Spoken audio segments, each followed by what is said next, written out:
የግድ እኮ ቤተክርስቲያን መሄድ አያስፈልግም። እግዚአብሔር በሁሉ ቦታ ምን ያለ የሞላ ነውና በሁሉም ቦታ የትም ሆኜ ብጠራው የግድ እኮ ቤተክርስቲያን በሄዳ አይደለም ብለው ሰዎች ወደ ቤተክርስቲያን የሚሄድ ሰው ላይ ይዘብታሉ፣ ወደ ቤተክርስቲያን መሄድን ያቃልላሉ። እግዚአብሔር ግን የተወሰነ ቦታ መርጦ ቤቴ ብሎ ጠርቷል። መጽሐፍ ቅዱስ በዚህ ግልጽ የሆነ መጽሐፍ። ነቢየ እግዚአብሔር ዳዊት ምን አለ? ወደ እግዚአብሔር ቤት እንሂድ ባሉኝ ጊዜ ምን አለ? ወደ ማን ቤት አለው ማለት ነው። እግዚአብሔር በሁሉ እኮ የሞላ ነው፣ ምሉ ነው እግዚአብሔር። እሱ የሌለበት የትም የለም። ቅዱስ አውግስጢኖስ ኃጢአት ልትሰራ ብትወድ የት ሄደህ መስራት እንደምትችል እኔ ልንገርህ ይላል። ኃጢአት ለመስራት ከፈለግ እግዚአብሔር የሌለበት ቦታ ፈልገህ ስራ ይላል። ባጭሩ እግዚአብሔር የሌለበት ቦታ አለ። ስለዚህ ኃጢአት ምን አትበልማል። የቤተ ክርስቲያንን በር የሚዘጋብንም የሚከፍትልንም ማን ነው? እግዚአብሔር። አንዳንድ ሰዎችን ምክንያት አድርገው ከቤተ ክርስቲያን ይጠፋል። እገሌ ገላመጠኝ፣ እገሌ ተናገረኝ፣ እገሌ እንዲህ ሲያደርግ መንገድ ዘጉብን፣ ተገፋን፣ እንዳናገለግል እንደዚህ ሆነን ምናምን። የቤተ ክርስቲያን በር የሚዘጋብን ማ ብቻ? እግዚአብሔር። እና በቤተ ክርስቲያን መሰብሰብን የመሰለ ነገር የለ። የቀለዱባቸው ሰዎች ነበሩ። ኖህ መርከብ ውስጥ ሰው ይዞ ሲገባ ሲስቁበት ነበረ። ቤተ ክርስቲያን በሚሄድ ሰው የሚስቁ ሰዎች አሉ። እንደ ኋላ ቀር የሚያየው እጨጌ እየተባልን አይደል በየኮሌጁ ያደግነው። ኋላ ቀር የተሳቀበት ሁሉ መጨረሻ ላይ ከጥፋት ውሃ መዳኛ መሆኗን የሚታይበት ቀን ሲመጣ ነው ሰው ሁሉ የሚያለቅሰው። እንደ ኖህ መርከብ ዕለተ ምጽአት ሲመጣ ቤተ ክርስቲያን ሐኪም ቤት ናት፣ ሆስፒታል ናት። ቤተ ክርስቲያን ሐኪም ቤት ናት። እኛ ሁላችን ደግሞ ታካሚ በሽተኞች ነው።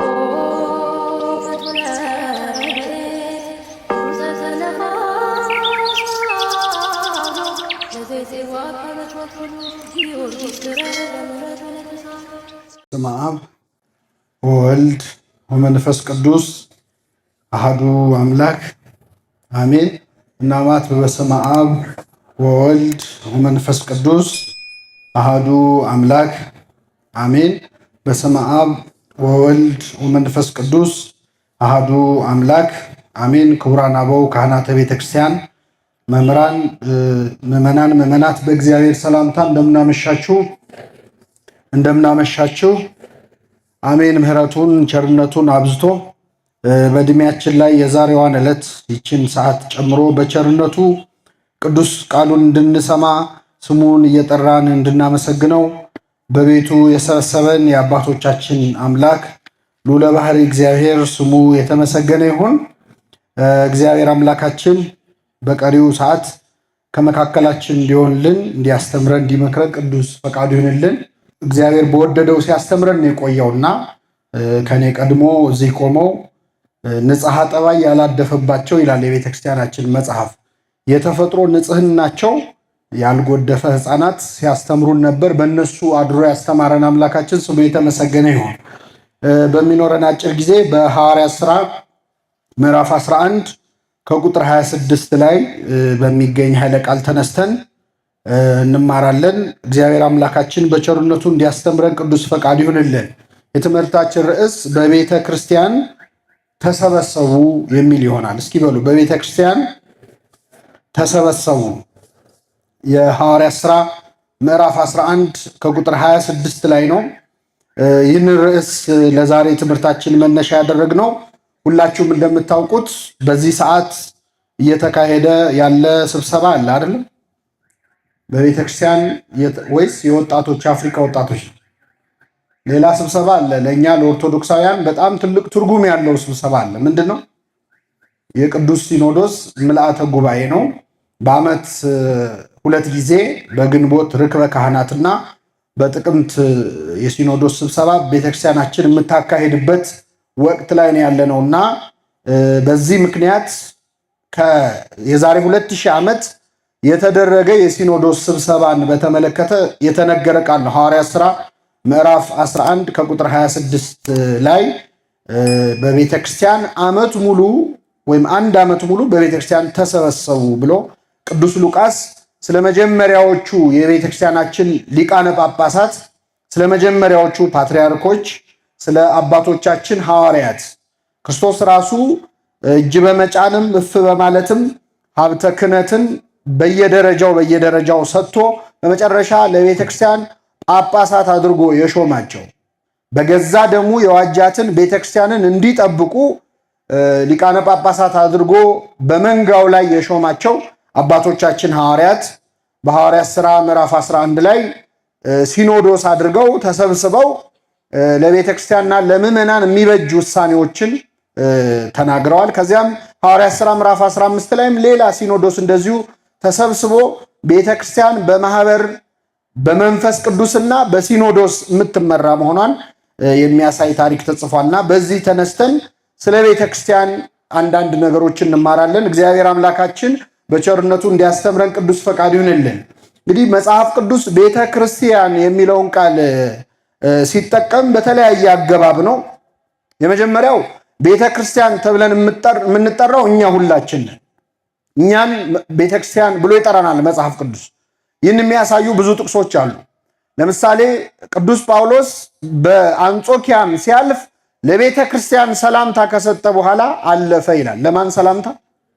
ይሄ ማለት ለማህበረ ምዕመናን ማለት ነው። የክርስቲያኖች ህብረት ራሱ አቅሌሲያ ተብሎ የሚጠራው አቅሌሲያ ማለት የተጠሩ ማለት ነው በግሪኩ እና ቤተክርስቲያን ወደ ክርስትና ወደ ቅድስና የተጠሩ የክርስቲያኖች ስብስብ ስለሆነች ለቤተ ክርስቲያን ሰላምታ ከሰጠ በኋላ ቅዱስ ጳውሎስ አልፎ ሄደ ይላል። በሌላ ስፍራ ቀዳሜ ሰማዕት ቅዱስ እስጢፋኖስ በድንጋይ ተወግሮ ሞተ ይልና በቤተ ክርስቲያንም አለቀሱለት ይላል። መላው የቤተ ክርስቲያን አባላት ምዕመናን ተሰብስበው ምን አሉለት? አለቀሱለት ሲል ማህበረ ምዕመናንን ለማለት ነው። ስለዚህ አንዱ የቤተ ክርስቲያን ትርጉም የኛ ህብረት፣ የኛ አንድነት፣ የኛ መለያየት ደግሞ ከቤተ ክርስቲያን ውጪ እንደመሆን ተደርጎ ይቆጠራል። ይሄ መጀመሪያው ነው። ሁለተኛ ቤተ ክርስቲያን ሲል መጽሐፍ ቅዱስ ህንፃውንም ነው። ህንፃ ቤተ ክርስቲያንንም መጽሐፍ ቅዱስ ቤተ ክርስቲያን ብሎ ይጠራል። አንደኛ ጢሞቴዎስ ምዕራፍ 3 ላይ ከቁጥር 15 ቅዱስ ጳውሎስ ለክርስትና ልጁ ለጢሞቴዎስ እንዲህ ሲል ይመክረዋል። አንደኛ ጢሞቴዎስ ምዕራፍ 3 ቁጥር 15 በእግዚአብሔር ማደሪያ ቤት መኖር እንዴት እንደሚገባ ታውቅ ዘንድ ጽፍልሃለሁ ይላል። በማን ማደሪያ ቤት?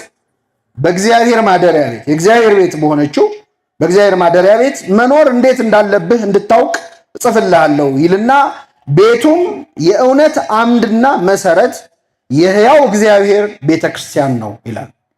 በዚህ ስፍራ ቤተክርስቲያን ተብላ የተጠራችው ህንፃ ቤተክርስቲያን ከማህበረ ምዕመናን ይልቅ ይህ ቃል የሚቀርበው ለቤተክርስቲያን ነው። ምክንያቱም በቤተክርስቲያን እንዴት መኖር እንደሚገባህ ነው ያለው አይደለ? ስለዚህ ቦታ ነው፣ የሚኖርበት ቤት ነው፣ የሚገባ የሚወጣበት ነው። በዛ ስፍራ ላይ እንዴት አይነት አኗኗር ልትኖር እንደሚገባህ መክረሃለሁ ብሎ ቤቱም የእውነት አምድና መሰረት የሕያው እግዚአብሔር ቤተክርስቲያን ነው ይላል። ሁለተኛ የቤተክርስቲያን ትርጉም ህንፃ ቤተክርስቲያን ነው። ቤተክርስቲያን ሌላ ስሟ ቤተ እግዚአብሔር ወይም የእግዚአብሔር ቤት ትባላለች። ደስ የሚለው እግዚአብሔር በቸርነቱ በእኛ ስም ነው የጠራት። ቤተ ክርስቲያን ማለት ምን ማለት ነው? አቤት የክርስቲያኖች ቤት አይገርማችሁ? የእኛ ቤት ተብላ ተጠርታለች።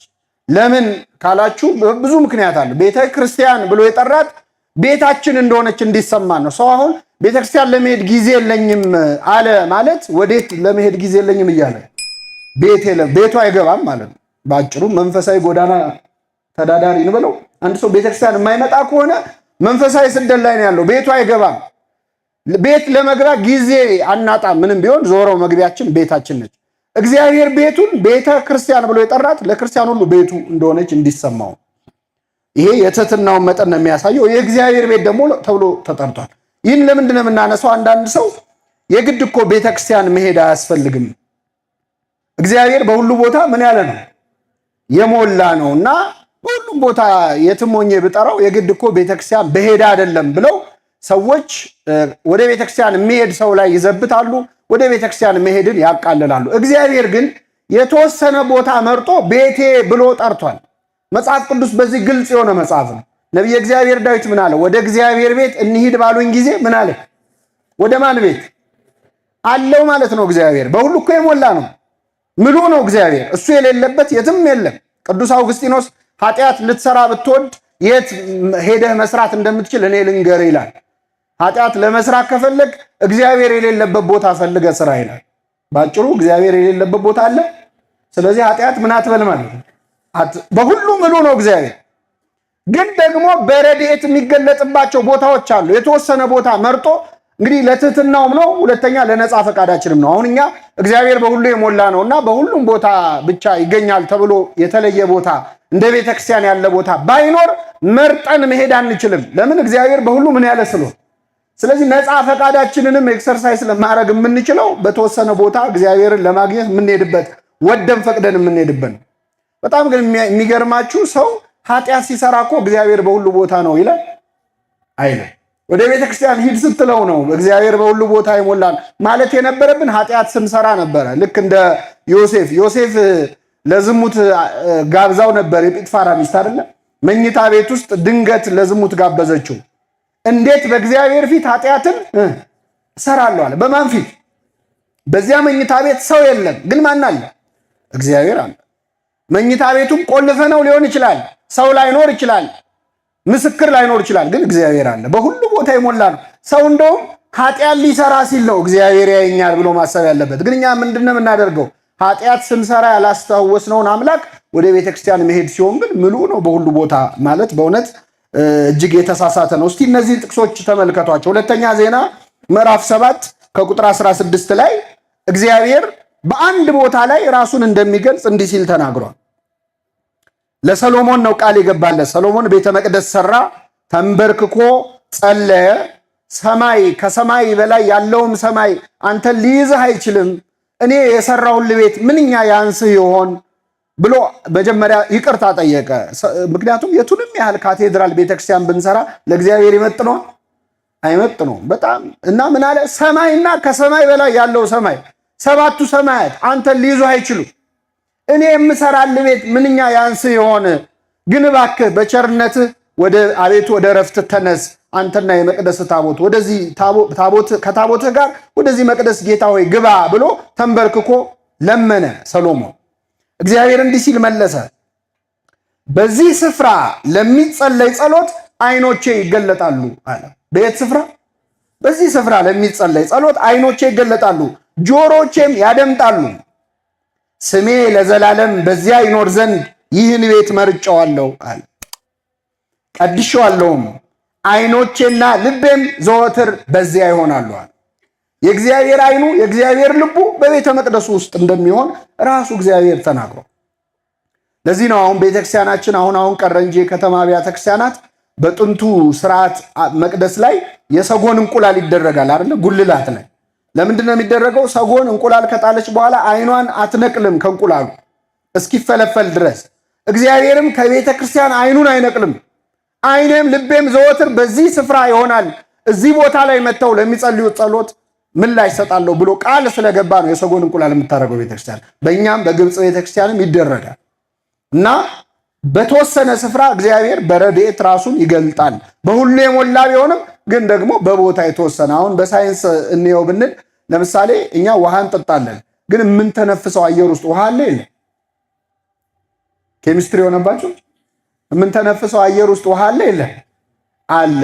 እንግዲህ የቤተክርስቲያን ትርጉም አንደኛ ማይበረ ምዕመናን ማለት ነው አለን። ሁለተኛ ህንፃ ቤተክርስቲያን ማለት ነው አለን። ሶስተኛው ዛሬ ይህን ትምህርት እንድንማር ምክንያት የሆነን ቤተ ክርስቲያን ብሎ መጽሐፍ ቅዱስ ሲጠራ የቤተ ክርስቲያንን አስተዳደር ነው። ቤተ ክህነቱን፣ ቅዱስ ሲኖዶሱን፣ አበው ሊቃነ ጳጳሳትን መጽሐፍ ቅዱስ ቤተ ክርስቲያን ብሎ ይጠራቸዋል። በዚህ አሁን በማነብላችሁ ጥቅስ ላይ ይህ በግልጽ ይታያል። ወንድምህ ቢበድልህ ይላል መጽሐፍ ቅዱስ። ከማህበራዊ ህይወታችንን እንዴት ጥሩ አድርገን እንድንመራ ይመራናል። ምንድን ነው የሚለው? ወንድምህ ቢበድልህ መጀመሪያ አንተና እሱ ሆናችሁ ቁጭ ብላችሁ ምከረው። አልሰማ ካለህ ሌላ አንድ ሰው ጨምረህ ንገረው። አሁንም አልሰማ ካለህ ለቤተ ክርስቲያን ንገራት ይላል። ለማን ንገራት? ለቤተ ክርስቲያን ንገራት። ቤተ ክርስቲያንን ባይሰማ ግን እንደ አረመኔና እንደ ቀራጭ ይሁንልህ ይላል። ይህ በጣም ጥሩ ነው። ብዙ ጊዜ እኛ ሰው ሲያስቀይመን መጀመሪያ ቁጭ አድርገን ማናገር ያለብን ማንን ነው? ሰውየውን ነው። እኛ ግን የምናደርገው መጀመሪያ ለአገር እናወራለን። ለአገር አውርተን ኧረ ተው ተው ታረቁ ተው ተው ሲል ነው ገልብጠነዋል። ግን ምንድነው ያለው መጽሐፍ ቅዱስ? መጀመሪያ ለሱ ንገረው፣ ቀጥሎ ሰው ጨምረ ንገረው፣ ሶስተኛ ግን ለቤተ ክርስቲያን ንገራት አለ። ለማን ንገራት? አሁን ቤተ ክርስቲያን ያለው ለማን ነው ነው? ለህንፃው ንገረው ሊለን አይችልም። ህንፃ ቤተ ክርስቲያን አይሰማም አይለማም። ለምእመናን ለማህበረ ምእመናን ንገር አይልም። ምክንያቱም ለህዝብ ማውራት ስለሚሆን አንተና እሱ ብቻችሁን ሆናችሁ ካለ በኋላ ለህዝብ ተናገር አይልም። ስለዚህ ቤተ ክርስቲያን ብሎ የሚጠራው ማንን ነው? ቤተ ክህነቱን ነው፣ አስተዳደሩን ነው፣ አባቶችን ነው። እንግዲህ መንፈስ ቅዱስ እንደውም ጭራሽ አሁን በዚህ ሰሞን የተሰበሰበው ቅዱስ ሲኖዶስ ምን ያህል ስልጣን እንዳለው ቤተ ክርስቲያን የመባል ስልጣን እንዳለው መረዳት አለብን። የሐዋርያት ሥራ ምዕራፍ 15 ቁጥር 28 ላይ ሐዋርያት ተሰበሰቡ ይላል። የመጀመሪያውን ሲኖዶስ አደረጉ። በኢየሩሳሌም ሊቀ ጳጳስ የነበረው የጌታ ወንድም ተብሎ የሚጠራው ቅዱስ ያዕቆብ ነበረ። ሐዋርያት ሁሉ ተሰበሰቡ። በዛ ወቅት ተፈጥሮ በነበረ ክርክር ዙሪያ ሲወያዩ ቆዩ። 1 ዓመት ሙሉ ተነጋገሩበት ይላል። በመጨረሻም ውሳኔ ወሰኑ። ውሳኔው ሲነበብ ምንድነው ያሉት? መጨረሻ ላይ እንዲህ እንዲሆንና እንዲህ እንዳይሆን እኛና መንፈስ ቅዱስ ፈቅደናል አሉ። እስኪ በሉ እኛና ማን የፈቀደው? ሐዋርያትና መንፈስ ቅዱስ። አሁን የተሰበሰበው ቅዱስ ሲኖዶስ በነገራችን ላይ ኮሚቴ አይደለም፣ ወይም የሆነ ካቢኔ አይደለም። ማን ነው ውሳኔ የሚወስነው? በሲኖዶስ ስብሰባ ላይ የመጨረሻው ባለስልጣን ማን ነው? መንፈስ ቅዱስ። ስለዚህ ቅዱስ ሲኖዶስን እንደፈለገ ሰው ተነስቶ መናገር አይችልም። የቅዱስ ሲኖዶስ ውሳኔ ሕገ ቤተክርስቲያንን እስከጠበቀና ከሃይማኖት እስካልወጣ ድረስ ካሉት አባቶች ጋር ሆኖ የሚወስነው ማን ነው? ራሱ እግዚአብሔር ነው፣ ራሱ መንፈስ ቅዱስ። ስለዚህ ተነስተን አሁን የሆነ ነገር አልዋጥ ሲለን ሲኖዶሱን ስንሳደብ እየተሳደብን ያለ ነው ሲኖዶሱን ብቻ ሳይሆን ማንን ጭምር ነው? መንፈስ ቅዱስን። በጣም ከባድ ኃጢአት ነው በእውነት። እኛ ተኝተን አድረን ምንድነው ሲኖዶሱ እንዲማያደርገው ይላል እኮ አንድ ወጣት ተነስቶ አይደል? ለምንድነው ሲኖዶሱ እንዲማያደርገው ይላል። ቅዱስ ሲኖዶስ ብላ የምትጠራው ቤተክርስቲያን ለዚህ ነው። መንፈስ ቅዱስ አብሮት ይሰራል። አንዳንዴ አሁን ያለውን ሲኖዶስ ማቃለል የሚቻልና ያለፉትን ማመስገን ጥሩ የሚመስላቸው ሰዎች አሉ። በተለይ ሊቃነ ጳጳሳት ሲሞቱ እንደ ዋናዎቹ እኮ ሞቱ የሚሉ ሰዎች አሉ። ልብ ብላችሁ እኮ አሁን ያሉት ምክትሎች ናቸው። ከሐዋርያት ጋር የነበረ አምላክ አሁን ካሉት አባቶች ጋር አለ የለም? አለ። እስከ ዓለም ፍጻሜ ድረስ ከእናንተ ጋር ነው ብሏል ክርስቶስ። ከአባቶቻችን ጋር እንደነበረ አሁን ካሉት አባቶች ጋር አለ። የቅዱስ ጴጥሮስ ስልጣንና አሁን ያሉት የብፁዕ ቅዱስ አቡነ ማትያስ ስልጣን እኩል ነው። በስልጣን ምንም አይለይም። ብፁዕ አቡነ ጎርጎርዮስ በረከታቸው ይደርብና ፈተና ሲፈትኑ ዝዋይ ላይ ምን ብለው ፈተኑ? ከሐዲስ ኪዳን ካህናት 3ቱን ጥቀስ የሚል ጥያቄ ጠየቁ። ስንቱን? 3ቱን። እና ፈተና ላይ ተማሪው ጴጥሮስ፣ ጳውሎስና ዮሐንስ፣ ያዕቆብና ፊልጶስ ምናምን እያለ ከሐዋርያት መሃል ይጠቅሳል። አንዱ ብልህ ተማሪ ግን መምሬ አየለ፣ መምሬ ከበደ አለ። ይቻላል አይቻልም? የመምሬ አየለና የቅዱስ ጴጥሮስ ስልጣን ምንድን ነው? እኩል ነው። ለዚህ ነው ክርስቶስ ስልጣን በሰማይና በምድር ተሰጠኝ፣ ሂዱና አሕዛብን በአብ በወልድ በመንፈስ ቅዱስ ስም እያጠመቃችሁ ደቀ መዛሙርቴ አድርጓቸው፣ እስከ ዓለም ፍጻሜ ድረስ ከእናንተ ጋር ነኝ አለ። እስከ መቼ ድረስ? እስከ ዓለም ፍጻሜ። ሐዋርያት በሕይወት አሉ? ሞተዋል፣ ሰማዕታት ሆነዋል። አሁን ያሉት ሐዋርያት ማለት እዚህ የምታዩቸው አባቶቻችን ነው። ከሐዋርያት ጋር የነበረው ስልጣን ከነሱም ጋር አለ። በሐዋርያት የሰራው አምላክ በእነሱም ይሰራል። ክህነቱ አይለወጥም፣ ኃይል ስላለው ማለት ነው። እና ቤተክርስቲያንን ቅዱስ ሲኖዶስን ቤተክርስቲያን ብለን ጠራለን። አንዳንዴ ቤተክርስቲያን እኔ ለቤተክርስቲያን ብዬ ነው ብሎ አንድ ሰው ቅዱስ ሲኖዶስን በጣም የሚያቃልል አባቶችን የሚያቃልል ከሆነ ሌላውን ቤተክርስቲያን እያፈረሰ ሌላኛውን ቤተክርስቲያን ደግፋለሁ እንደማለት መሆኑን መረዳት አለብን። እና የቅዱስ ሲኖዶስ ስብሰባ በጣም ትልቅ ቦታ አለው። በነገራችን ላይ በሃይማኖታችን ቅዱስ ሲኖዶስ ተሰብስቦ የሚወስነው ውሳኔ ማለት ክሪድ ነው፣ ጸሎት ሃይማኖት ነው። አሁን እኛ ቆመን የምንጸልየው በነገራችን ላይ የሲኖዶስ የአቋም መግለጫ ነው። ሁሉን የፈጠረ አንድ አምላክ በሚሆን በእግዚአብሔር አብ ሰማይና ምድርን የሚታየውና ይሄ የሲኖዶስ ውሳኔ ነው። ቅዱስ ሲኖዶስ ተወያይቶ ተነጋግሮ የሚወስነው ውሳኔ ጸሎት ሁሉ ሊሆን ይችላል። ቆመን የምንጸልየው አባቶቻችን ሰለስቱ ምዕት የመጀመሪያ ከሐዋርያት በኋላ በጣም ትልቅ የተካሄደው በቤተክርስቲያን ታዋቂው ሲኖዶስ እንግዲህ ከዛ በፊት ቤተክርስቲያን በጣም መከራ ላይ ነበረች። ትልቁ ሲኖዶስ የኒቂያ ጉባኤ ነበር 325 ዓመተ ምህረት የተካሄደ። በዚያ ጉባኤ ላይ ሰለስቱ ምዕት 18 ርቱዓነ ሃይማኖት 318ቱ ሊቃውንት ተሰብስበው ነበር በአርዮስ ክህደት ጉዳይ ለመነጋገርና መፍትሄ ለማበጀት ማለት። በዚያ ጉባኤ ላይ የተወሰነውን ውሳኔ ነው አሁን ዛሬ ጸሎቱ የምናደርገው። በጣም የሚገርማችሁ ምን ያህል እግዚአብሔር እጁ እንዳለበት የምታውቁት የሲኖዶስ ስብሰባ ላይ በዚያ የተገኙት አባቶች 318 ነበሩ። ስንት? እና ምግብ እንግዲህ የእንትኑ ስፖንሰር የጉባኤው ስፖንሰር ልበለው በዚህ ዘመን ቋንቋ ንጉሥ ቆስጠንጢኖስ ነበረ። አባቶች ከያሉበት እንዲሰበሰቡ አድርጎ ማረፊያቸውን አመቻችቶ ምግብ አዘጋጅቶ ጉባኤው ተሰየመ፣ ጸሎት ተደረገ። ረጅም ጸሎት ሱባኤ ተያዘ። ከጸሎቱ በኋላ ስብሰባው ሊጀመር ሲል ቆስጠንጢኖስ ወጣ። ምክንያቱም በቤተ ክርስቲያን ጉዳይ ላይ ነገስታት፣ የመንግስት ባለስልጣናት ሐሳብ የመስጠት መብት አላቸው የላቸው። የሴፓሬሽን ኦፍ ቸርች ኤንድ ስቴት የምንለው በቤተ ክርስቲያንና በመንግስት መሃል በውሳኔ በተለይ ልዩነት መኖር አለበት። የቱንም ያህል ውለታ ቢውሉ የቆስጠንጢኖስን ያህል ሊውሉ አይችሉም መንግስታት። ግን ቤተ ክርስቲያን ከተሰበሰበች በኋላ ቆስጠንጢኖስ ወጣ፣ አስረክቦ ወጣ። በዚያ ጉባኤ ተደረገ። በዚያ ጉባኤ ላይ 318ቱ ሊቃውንት ነበር የተሰበሰቡ። በጣም የሚደንቁ ነገሮች አሉ። እንግዲህ የሲኖዶስ ስብሰባ ምን ያህል ቦታ እንዳለው ብዛታቸው 318 ነበረ። ምግብ ሲቀርብ ይቆጠራሉ። ይቆጠሩና ቆጣሪዎች ሲቆጥሯቸው 319 ይሆናሉ። ስንት ይሆናል? ከዛ ምግብ ይቀርብላቸዋል፣ ይበላሉ። ከዛ ተመልሶ ምግቡ ሲሰበሰብ ደግሞ አንድ ምግብ ሳይበላ ይገኛል። ሲቆጥሯቸው ስንት ናቸው ብያቸው። በማግስቱም እንደዚህ ምግብ ሰዓት ሲደርስ ሲቆጥሯቸው 319 ናቸው።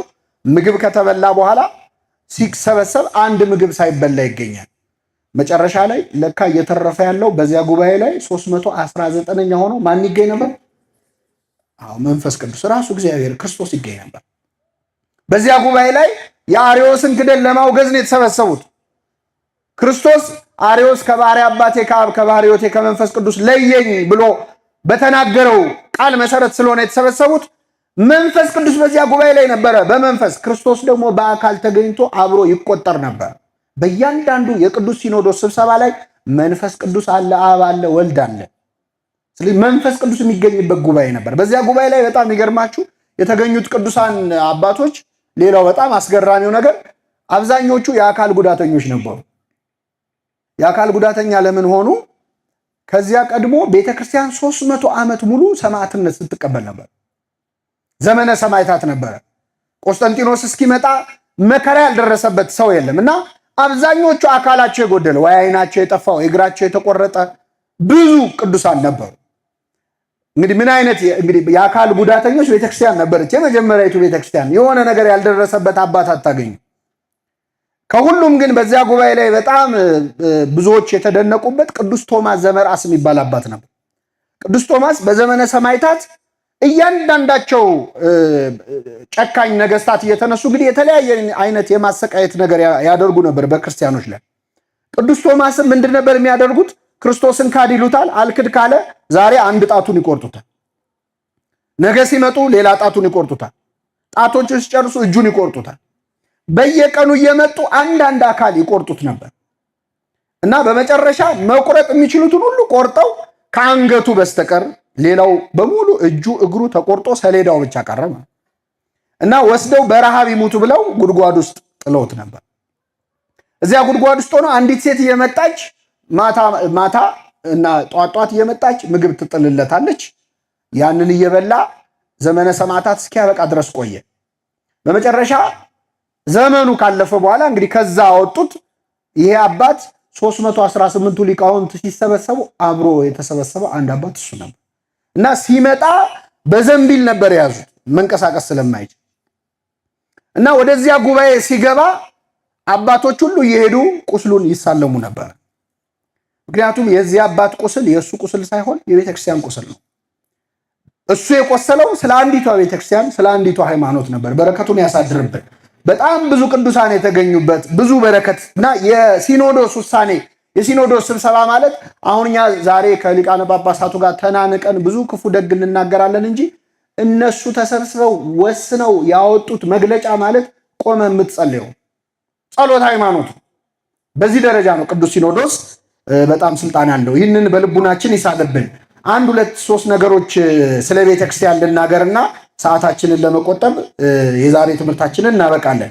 የቤተክርስቲያን ጸባይ በጣም ብዙ ነው። እንግዲህ ነገረ ቤተክርስቲያን ኤክሊዚዮሎጂ በነገረ መለኮት ትምህርት ቤት ራሱን የቻለ ፊልድ ኦፍ ስተዲ ነው። እስከ ፒኤችዲ ድረስ ብቻውን የሚጠና ነው። የቤተክርስቲያን ጠባያት የቤተክርስቲያን ከጥንት ከብሉይ እስከ ሐዲስ ድረስ ቤተክርስቲያን ምሳሌ ያላት ቤተክርስቲያን ልክ እንደ እመቤታችን ምሳሌ እንዳላት ክርስቶስ ምሳሌ እንዳለው በጣም ረጅም ትምህርት ነው። ስለ ቤተክርስቲያን ብቻ እንማር ብንል እውነት ለመናገር አንድ 10 ሳምንት መማር እንችላለን በተከታታይ። ቤተክርስቲያን በብሉይ ኪዳን ብቻ ካልን የእሷ ምሳሌ የሆኑ በጣም ብዙ አሉ። የራሱን የቻለ ሰፊ ትምህርት ነው።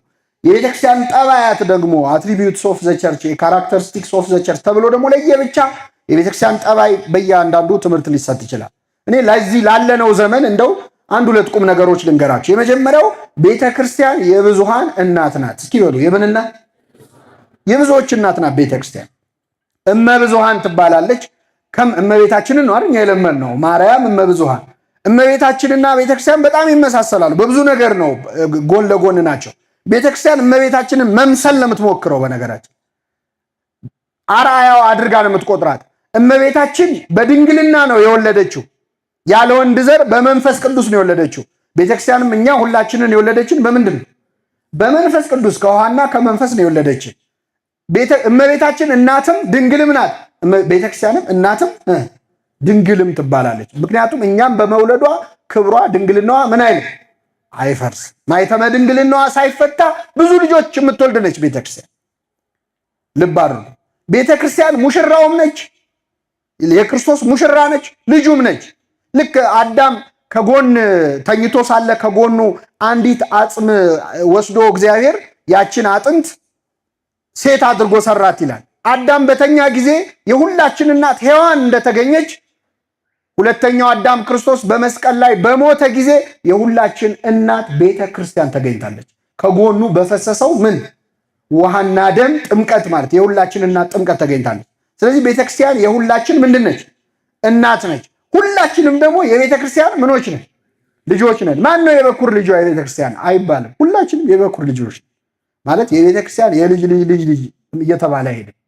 የዛሬ 2000 ዓመት ለመጀመሪያ ጊዜ የተጠመቁት ክርስቲያኖችም አሁን ያለነውም እኩል የቤተ ክርስቲያን ምኖች ነን? ልጆች ነን። የበኩር ልጇ ቅዱስ አምብሮስ ነው ያለው። ሁሉም ክርስቲያን የቤተ ክርስቲያን የመጀመሪያ ልጇ፣ ሁለተኛ አንደኛ የሚባል ነገር የለም። እኩል ነን በልጅነት። ማንም ከማንም አይበልጥ። እኛ ስንጸልይ በሰማያት የምትኖር ምናችን ሆይ፣ አቤት ቅዱስ ፓትርያርኩ ሲጸልዩ በሰማያት የምትኖር ምናችን ሆይ ነው ይቀየራል። አባትና ልጅ ቆመው አባት አባታችን ሆይ ሲል ልጅ አያታችን ሆይ ይላል። ምን ሆይ ነው የሚለው? ሁላችንም እኩል ነን።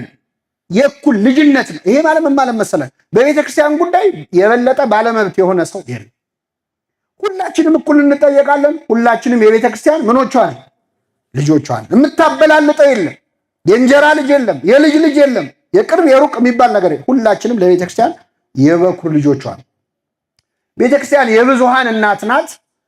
በዚህ በኖህ መርከብ በመመሰሏ በጣም ብዙ ሊቃውንት የብዙሃን እናት መሆኗን ተናግረዋል። ታስታውሱ ከሆነ የጥፋት ውሃ አምጥቶ እግዚአብሔር ምድርን ሊያጠፋ ሲል ለኖህ ያዘዘው መርከብ እንዲሰራ ታሪክ ተጽፏል በመጽሐፍ ቅዱስ አይደለም። በዚያ መርከብ ውስጥ ኖህ ምድር ላይ ያሉ እንስሳትን ሁሉ ወደ መርከቡ እንዲያስገባ ታዘዘ። ሁለት ሁለት እያደረገ ወንድና ሴት እያደረገ እንስሳት ሁሉ ወደ ኖህ መርከብ ገቡ። ሰው ሁሉ እንዲገባ ነበር የተፈለገው፣ ግን ሰዎች ኖህ ላይ ያላገጡበት፣ ዘበቱበት። አንደኛ ከዚያ በፊት ዝናብም ዘንቦ አያውቅም። ምድር ውስጡን ትርሳለች እንጂ አይዘንብም ነበር። ስለዚህ የኖህን ስብከት ማንም አልሰማውም፣ ቀለዱበት እና ኖህ ቤተሰቦቹን ይዞ 8 ሰዎች ይዞ ምድር ላይ ያሉትን እንስሳት በሙሉ ወደዚያች መርከብ አስገባ። ካስገባ በኋላ የመርከቡን በር እግዚአብሔር ከውጭ ዘጋው ይላል። ከውጭ ዘጋው። ተዘጋ። ለ7 ቀን ዝናብ አልዘነበም። 7 ቀን ሙሉ ዝም ብለው ቆዩ መርከብ ውስጥ ገብተው እና ውጭ ያሉ ሰዎች በጣም ቀለዱበት። ያው ምንም አልተፈጠረም። መርከብ ዘግቶ ከገባ ስንት ቀን ሆነው? 7 ቀን ሆነው። እግዚአብሔር ግን ምን እያለ ነበረ? 7 እስመ ውልቆ ሳበብ በኀበ ዕብራውያን ፍጹም ውእቱ። 7 ቁጥር ፍጹም ቁጥር ነው። ስለዚህ ፍጹም ታግሻቸዋለሁ እያለ ነው እግዚአብሔር። ግን አላመኑም። መጨረሻ በ7ኛው ቀን ከሰማይ ዝናብ ከምድር ፍል ውሃ የፈላ ውሃ ወጣ። ምድር ጠፋች። እነዚያ 8 ሰዎችና በዚያ መርከብ ውስጥ የነበሩ እንስሳት ከጥፋት ውሃ ዳኑ ይላል ታሪክ። ይህች መርከብ ብዙ ምሳሌ ያላት፣ አንዷ ግን ቤተክርስቲያን ነች። የኖህ መርከብ የምትባለው ቅድስት ቤተክርስቲያን ነች። በኖህ መርከብ ውስጥ በጣም ብዙ አይነት እንስሳት ነበሩ። በቤተክርስቲያን ውስጥ በጣም ብዙ አይነት ሰው አለ። ብዙ አይነት ሰው በኖህ መርከብ ውስጥ ንጹህ የሆኑ እንስሳት አሉ።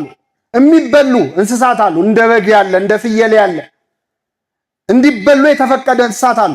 የማይበሉ ደግሞ የረከሱ እንስሳትንም አስገባ ብሎታል እግዚአብሔር። ይሄ ማለት ምን ማለት ነው? በቤተ ክርስቲያን ንጹሐን ጻድቃን ቅዱሳን አሉ። በተቃራኒው ደግሞ ኃጢአተኞች በቤተ ክርስቲያን ውስጥ አሉ የሉ? ከኔ ጋር ናችሁ? ኃጢአተኞች ይገባሉ አይገቡ? ቅዱሳን እየተመረጠ ይግቡ አልተባለም ወደ ቤተ ክርስቲያን። ኃጥኡም ጻድቁም ይገባል ወደ ቤተ ክርስቲያን። የሚበላውም የማይበላውም እንደሚገባ ማለት። በኖህ መርከብ ውስጥ በግ ነበረ። ቅን ሰዎች በቤተ ክርስቲያን ውስጥ አሉ። በኖህ መርከብ ውስጥ ርግብ ነበረች። የዋህ ሰዎች ቤተ ክርስቲያን ውስጥ አሉ። በኖህ መርከብ ውስጥ ጅብ ነበር አልነበረ? በቤተ ክርስቲያን ሆዳም ሰው የለም አለ። እገሌ እንዳትሉ አደራችሁ፣ ራሳችሁን አስቡ። ጅብ ያለው እገሌ ነው እንዳትሉ። የተለያየ አመል ያላቸው ሁሉ እንስሳት ገብተዋል። ይሄ ማለት ኃጥኡንም ጻድቁንም የሚሰበስብ አምላክ ነው። ሁላችንም በቸርነቱ ይሰብስበን። የተለያየ አመል ስላለው ሰው ይውጣ አይባልም። ከነሱሱ ከናመሉ ከነክፋቱ ቤተክርስቲያን ሁሉን ትቀበላለች። የረከሰውን የማይበላውን እንደተቀበለች ማለት ልዩነቱ ይላል ቅዱስ ዮሐንስ አፈወርቅ። ወደ ኖህ መርከብ በግ ሆኖ ገብቶ ሲወጣ በግ ነው። ተኩላ ሆኖ ገብቶ ሲወጣም ተኩላ ነው። ወደ ቤተክርስቲያን ግን ተኩላ ሆነው ገብተው ጅብ ሆነው ገብተው በግ ሆነው የወጡ ሰዎች አሉ። ይህ ማለት ሆዳም ሆነው ገብተው ጾመኛ ሆነው ይወጣዋል። ዘማዊ አመንዝራ ሆነው ገብተው ደናግል ሆነው ንጹሃን ሆነው በንስሐ ተመልሰው የወጡ ሰዎች አሉ። ሁላችንም በቸርነቱ ይመልሰ። ስትገባም ጅብ ስትወጣም ጅብ ከሆንክ ግን አልተለወጥክም ማለት ነው። አሁን ችግሩ ሁሉ ነገር ይለወጣል። እኛ ነን በጣም እናስቸግር። ወደ ቤተ ክርስቲያን ውሃ ሲገባ ምን ይሆናል? አቤት አፈር ሲገባ እምነት፣ ህብስቱና ወይኑ ሲገባ ስጋው ደግሞ ይሆናል። እኛ ስንገባ ገብተን አልለወጥ ብለን ስንወጣም ጅብ ስንገባም ጅብ የሆነውን እግዚአብሔር በቸርነቱ ይማረን። ስለዚህ በኖህ መርከብ ውስጥ በጣም የሚገርመው ሁሉን አካታች መሆኗ ቤተክርስቲያን ያሳያል። ሌላው የኖህ መርከብ ልክ ጥፋቷ ከመምጣቱ በፊት በሩን ማን የዘጋው ብለናል? እግዚአብሔር ነው የዘጋው። ከውጭ ነው የዘጋው። የቤተ ክርስቲያንን በር መክፈትም መዝጋትም የሚችለው ማን ብቻ? እግዚአብሔር ነው። እሱ ከዘጋ የሚከፍት የሌለ፣ እሱ ከከፈተ የሚዘጋ የለም ይላል። መክፈቻ ተሰጠኝ ብሎ ራሱ እንደ አልፋና ኦሜጋ እኔ ነኝ፣ እኔ ከዘጋው የሚከፍት የለም፣ እኔ ከከፈትኩ የሚዘጋ የለም። የቤተ ክርስቲያንን በር የሚዘጋብንም የሚከፍትልንም ማን ነው? እግዚአብሔር። አንዳንድ ሰዎችን ምክንያት አድርገው ከቤተ ክርስቲያን ይጠፋል። እገሌ ገላመጠኝ፣ እገሌ ተናገረኝ፣ እገሌ እንዲህ ሲያደርግ መንገድ ዘጉብን፣ ተገፋን፣ እንዳናገለግል እንደዚህ ሆነን ምናምን። የቤተ ክርስቲያን በር የሚዘጋብን ማን ብቻ? እግዚአብሔር። ከውጭ ዘጋው ነው የሚለው። ሰው የቤተ ክርስቲያንን በር መክፋት መዝጋት ማይችል መክፈት እንደው አንስተው አንጠልጥለው ደግሞ ከወረወሩ የዛኔ እግዚአብሔር ይቀበላል። አይነ ስውር ሆኖ የተወለደውን ሰው ታሪክ ታስታውሳላችሁ። አይኑን ክርስቶስ ያበራለት፣ ምራቁን እንትፍ ብሎ አይን ሰራለት፣ ተጠመቀ። መጨረሻ አይሁድ ያዳነ ሰው ኃጢአተኛ ነው ሲሉት እሱም አልሰነፈም። በደንብ ተከራከራቸው። ማሳመን ሲያቀታቸው አንስተው ወደ ውጭ ገፍትረው አስወጡት ይላል። ወደ ውጭ አስወጡት ይልና ኢየሱስም ተቀበለው ይላል። ማን ተቀበለው? ኢየሱስ ክርስቶስ። ከቤተ ክርስቲያን ተገፍትረ ፊዚካሊ ሊትራሊ ማለት ነው እንደዚህ ተገፍትረ ስትጣል ያኔ ይቀበላል። ከዛ ውጭ ግን እንዲያረጉኝ እንዲተናገሩኝ ብለህ ብትጠፋ አይቆጥርልህም። እና በዚያ መርከብ በሩን የዘጋው እግዚአብሔር ነበረ። ሌላው በጣም የሚደንቀው በኖህ መርከብ የዳነው አንድ ቤተሰብ ነበረ። ስንት ቤተሰብ? በቤተ ክርስቲያንም የሚድነው አንድ ቤተሰብ ብቻ። የማ ቤተሰብ ካላችሁ ሁላችን ስንት ቤተሰብ ነን? እናታችን ማናት? ቤተ ክርስቲያን ነች፣ እመቤታችን ነች። አንድ ሃይማኖት፣ አንዲት ጥምቀት ነው የኛ መገለጫችን። ስለዚህ በቤተ ክርስቲያን አንድ ቤተሰብ ነው የሚድነው። ሁላችን አንድ ቤተሰቦች ነን። በኖህ መርከብ ውስጥ ከጥፋቷ የዳነው 8 ሰው ነው። ውጪ ጀልባ ተጠቅመው ወይ በሌላ መርከብ የዳኑ ሰዎች አሉ? የሉም። ከቤተ ክርስቲያን ውጭ ድነት የለም። ሌላ ጀልባ፣ ሌላ ዲኖሚኔሽን የሚባል ነገር የትኛው ነው ሃይማኖት ትክክለኛው የሚለው እንነጋገር እንጂ ስንት ሃይማኖት ነው መጽሐፍ ቅዱስ የሚለው? አንድ ጌታ፣ አንድ ሃይማኖት፣ አንዲት ሌላ ጀልባ የለም። አንዳንድ ሰው እግዚአብሔርን ይቀበላል፣ ቤተክርስቲያን አይቀበልም። ያለ ቤተክርስቲያን ድህነት የለም። ይሄ ቸርችለስ ክርስቲያኒቲ ይባላል።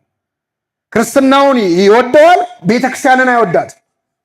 ቤተክርስቲያን አልባ ክርስትና የለም። ቸርችለስ ክርስቲያኒቲ ደግሞ የዚህ ተቃራኒ ደግሞ አለ። ክርስቶስ የሌለበት ቤተክርስቲያንም አይሆንም።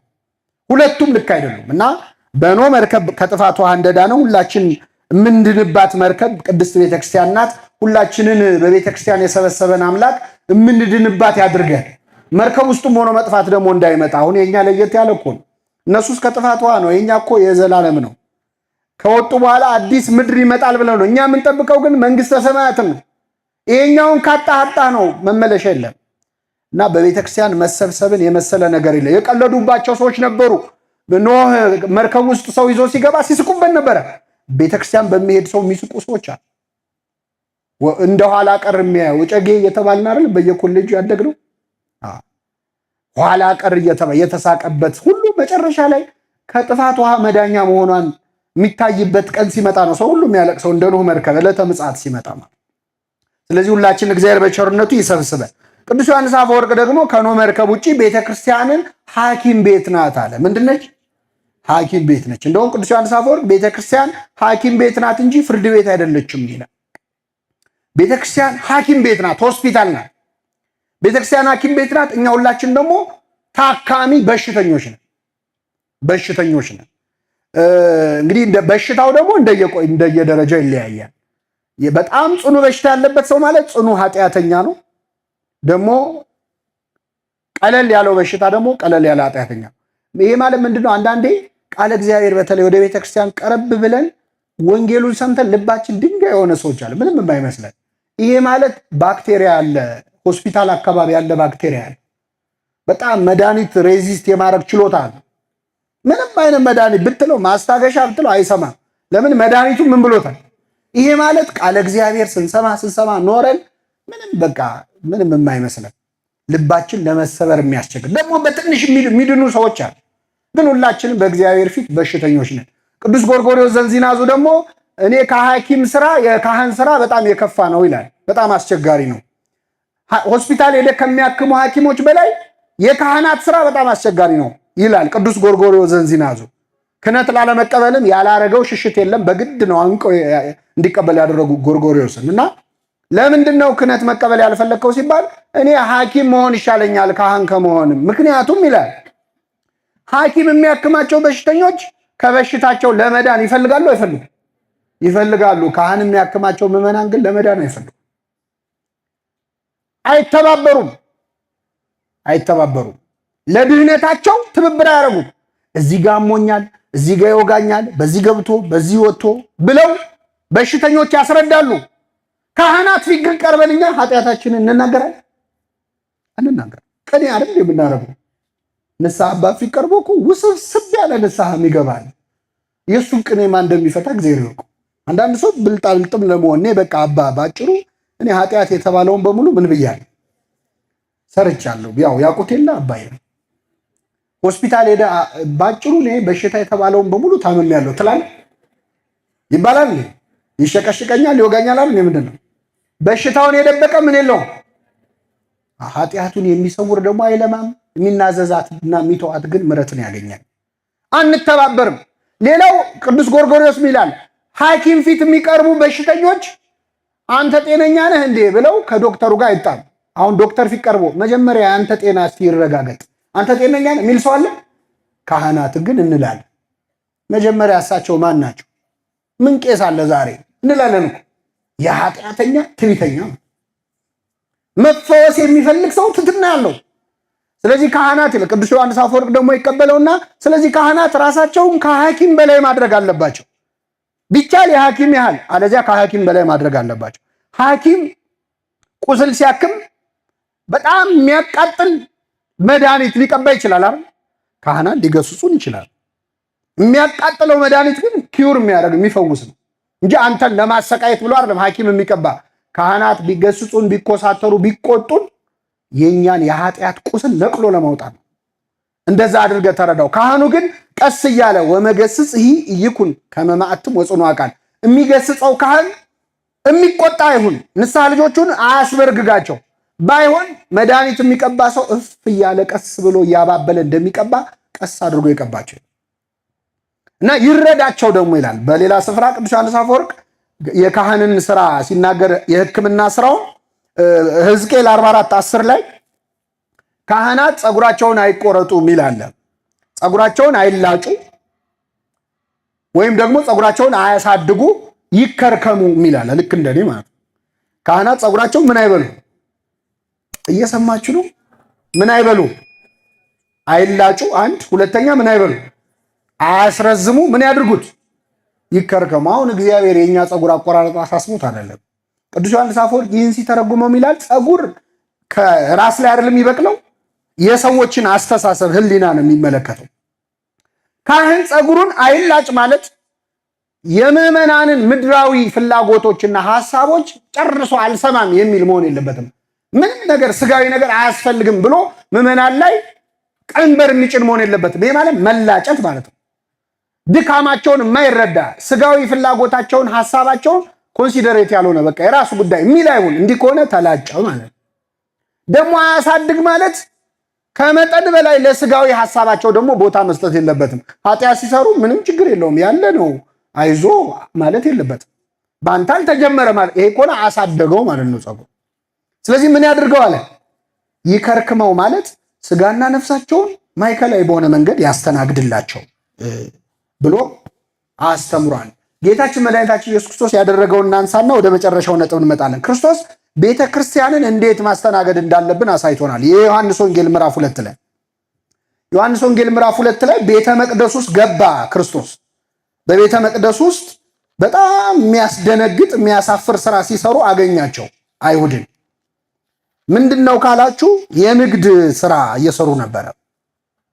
የአይሁድ ፋሲካ ቀርቦ ነበር። ኢየሱስም በመቅደስ በሬዎችና በጎችን ርግብ የሚሸጡትን ገንዘብ ለዋጮችን ተቀምጠው አገኘ ይላል። ይሄ ማለት ቤተ መቅደስ ውስጥ አንደኛ የባንክ ስራ ይሰሩ ነበረ። ሐዋላ እንግዲህ ምንድነው አይሁድ ከየሀገሩ ዳያስፖራ ምንለው የተበተነው አይሁድ ለፋሲካ በዓል ይመጣል። ሲመጣ የየሀገሩን ገንዘብ ይዞ ይመጣል።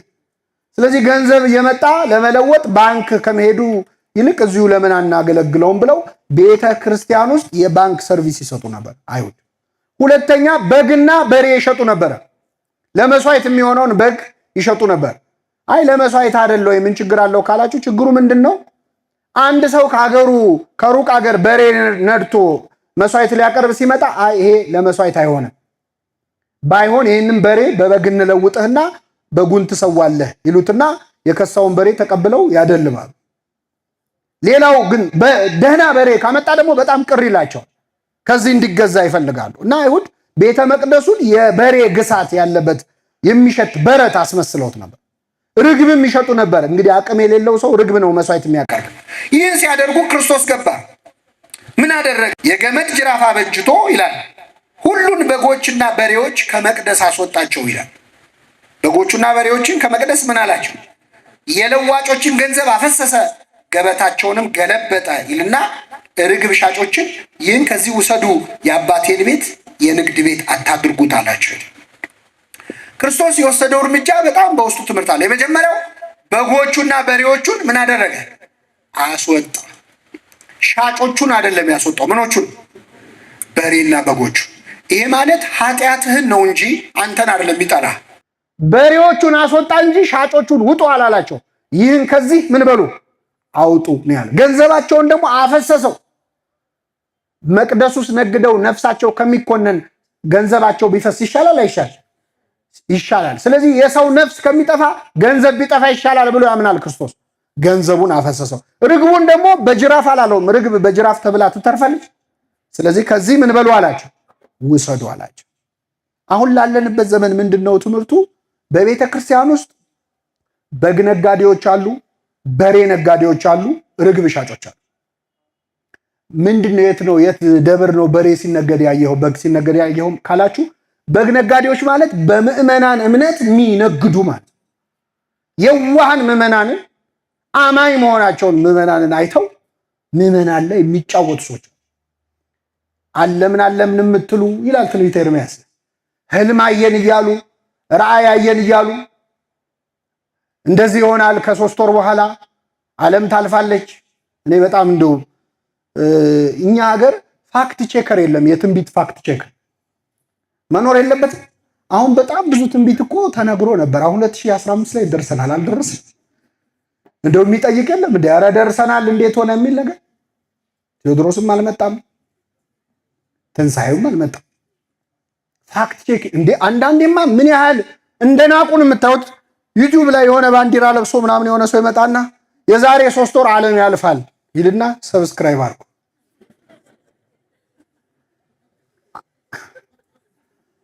ዓለም ካለፈ ለምንድን ነው ሰብስክራይብ ማለት? በዛኛው ዓለም ልናየው ነው እንዴ? ይሄ እኮ ንቀት እኮ ነው። ግን አሁን እኛ እየሳቅን ነው የምንሰማው። በእንደዚህ አይነት የሐሰት ትንቢቶች ምክንያት ስንት ህይወታቸው የተበላሸ ሰዎች አሉ። ስንት ሰዎች ሊወልዱ የቀረቡ ሰዎች ከዚህ በኋላ እንዴት ብዬ ነው የምወልደው በእንደዚህ አይነት ክፉ ዘመን ብለው የተጨነቁ ሰዎች አሉ። የሚያውኳችሁ ይቆረጡ ይላል ቅዱስ ጳውሎስ። የሚያውኩ ሰዎች አሉ። የሰው ህሊና ተማሪው ትምህርት የተዋለ በቃ ከዚህ በኋላ ዓለም የምታልፍ ከሆነ ብሎ ሌላ ትንሣኤ ሌላ ንጉሥ ጠብቀው ደግሞ ሌላ ታሪክ ውስጥ የገቡ ሰዎች አሉ። በግ የሚሸጡ ማለት እነዚህ ናቸው። በምዕመናን ንጹህ እምነት የሚቀልዱ ማለት። በሬ የሚሸጡ ደግሞ ማለት በሰባኪያን የሚነግዱ በቤተክርስቲያን መምህራንን የሚያሻሽጡ ማለት። ምን አገናኘው ካላችሁ ራሱ ቅዱስ ጳውሎስ ነው ያገናኘው። የሚያበራየውን በሬ በሉ እስኪ አፉን አትሰረው። ቅዱስ ጳውሎስ ለቆሮንቶስ ምዕመናን ምን አለ? እኔ ሰባኪ ነኝ፣ መምህራችሁ ነኝ። እኔ ወንጌል እየሰበኩላችሁ እናንተ ለእኔ የሚያስፈልገውን የምበላውን፣ የምጠጣውን፣ የምለብሰውን ብታሟሉ ምንድን ነው ችግሩ? የሚያበራየውን በሬ አፉን ምን አትበለው አትሰረው ይሌለ ወይ ብሎ ተናገረ። በዚህ ታሪክ ላይ በበሬ የተመሰሉት እነማን ናቸው? መምህራን ናቸው።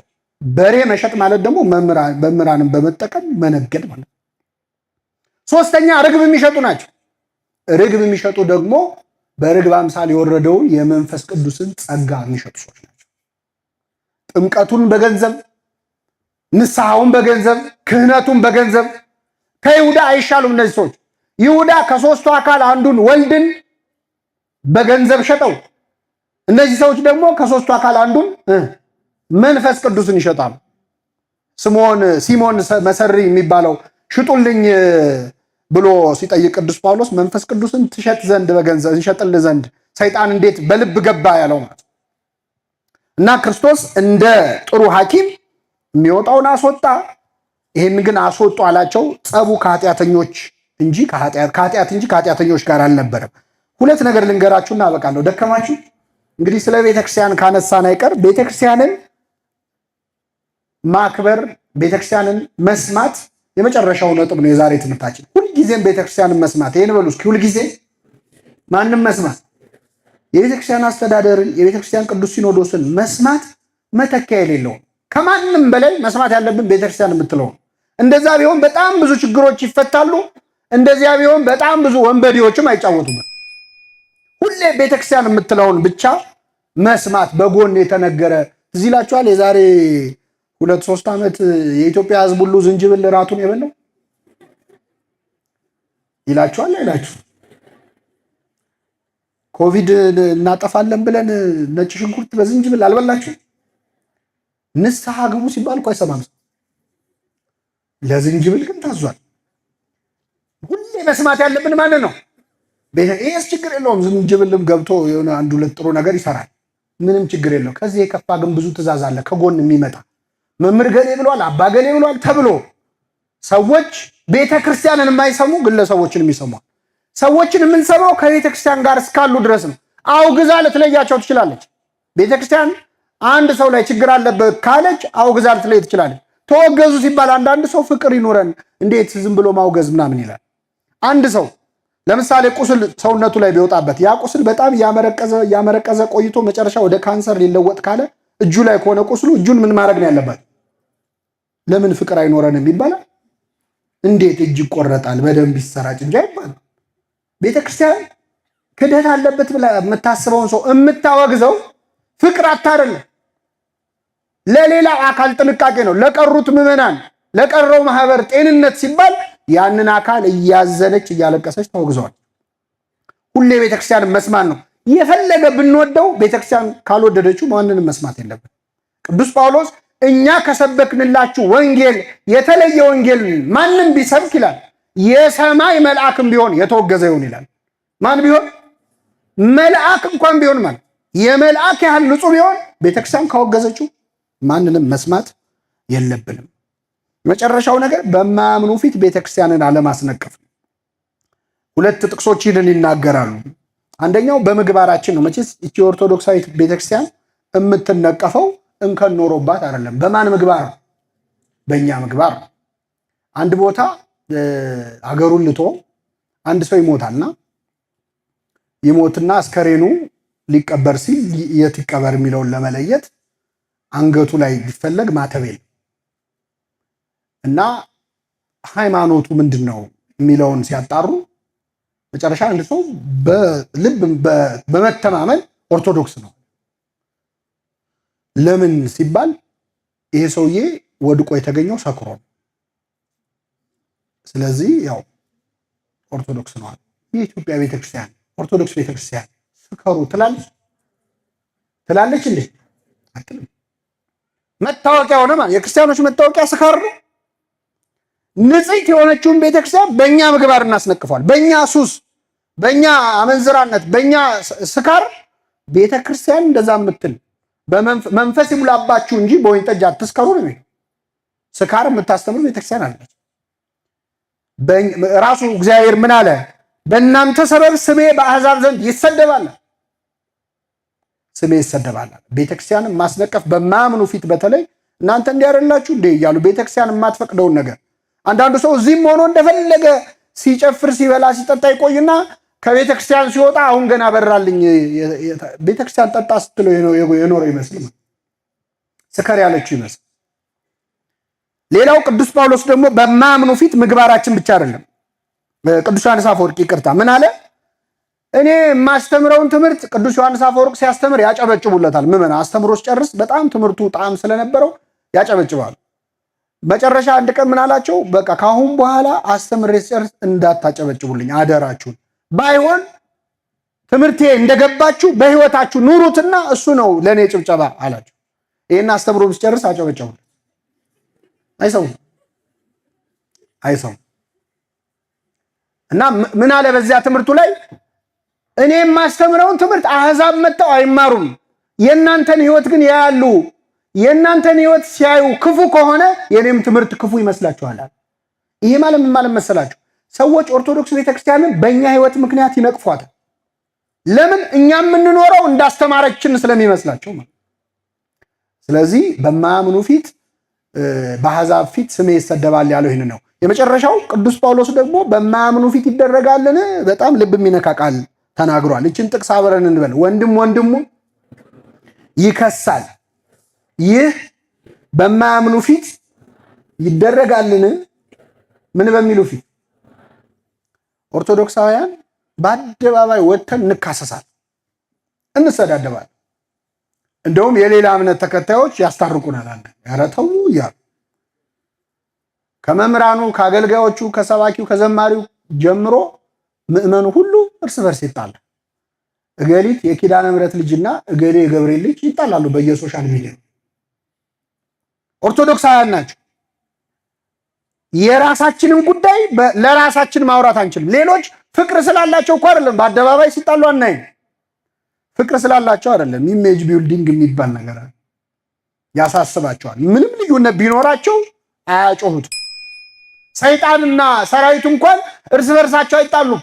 ለዓላማቸው ሲሉ ለማሳታቸው ሲሉ ራሱ ክርስቶስ እንደተናገረ እርስ በርሷ የምትለያይ መንግስት ምን አትልም አትጸናም እንዳለ አጋንንት እንኳን ለክፉ ዓላማቸው ይስማማሉ። እኛ ክርስቲያኖች ሆነን ከአጋንንት እናንሳለን። በአደባባይ መሰዳደብ፣ በአደባባይ መተቻቸት ቤተክርስቲያንን በጣም ያዋርዳል።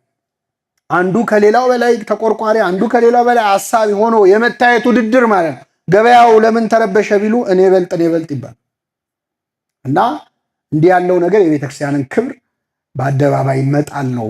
ሐዋርያቱ እንዳስተማሩን ይቆየን፣ የሰማነውን በልቡናችን ያሳድርብን። እግዚአብሔር ቢፈቅድ ሳምንት ተከታታይ ትምህርት እንጀምራለን። ይቆየን።